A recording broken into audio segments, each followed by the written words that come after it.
ZX-10R, 2011, from Atlanta, Georgia. All new bike, totally redesigned it. So we're gonna hop on it and go for a ride. Hey guys, this is Adam, MotoUSA. So we just got done riding the 2011 Kawasaki Ninja ZX-10R. The previous generation Ninjas, I've always liked them, but I've never really liked them.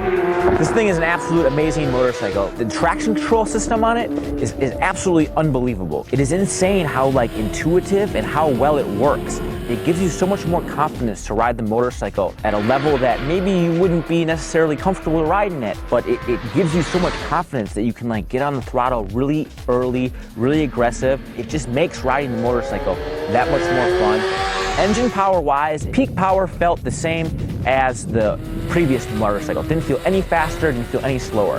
What I did notice though is the mid-range. There was a little bit of a hole last year in the mid-range. You'd be ramping up power, and all of a sudden it would come on real fast. This thing doesn't come on real fast anymore. It's even smoother than before. Power's always right there, but it still doesn't feel quite as fast as the BMW 1000. The handling is always a good part of the Ninjas. This thing turns actually a little bit better. It feels like the center of gravity is a little bit lower. Last year's bike felt a little bit top heavy. But this thing, it feels like the CG is a lot lower. And it just makes it that much easier to kind of maneuver it from left and right. And the other thing I really like about this motorcycle is the shape of the fuel tank. When you're braking here at Road Atlanta, there's a spot where you're going from 186 down to 50 miles per hour.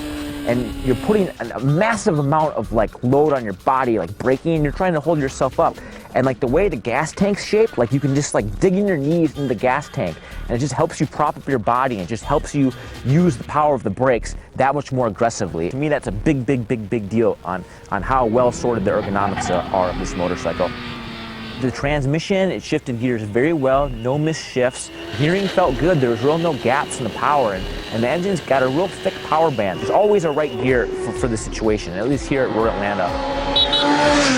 Suspension-wise, I was really surprised to try this horizontally mounted shock absorber, and it didn't fade at all. Dampening was totally consistent. It didn't squat excessively. It just worked really well. And same thing with that BPF fork. It just gives you a lot more confidence to ride the bike that much harder.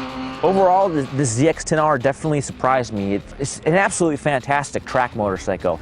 Although it's a little bit slower in stock form, it's definitely, with its sophisticated traction control that works unbelievably, it's going to give some serious competition to the BMW S1000RR come this year's shootout. For the full tech feature, log on to MotorcycleUSA.com.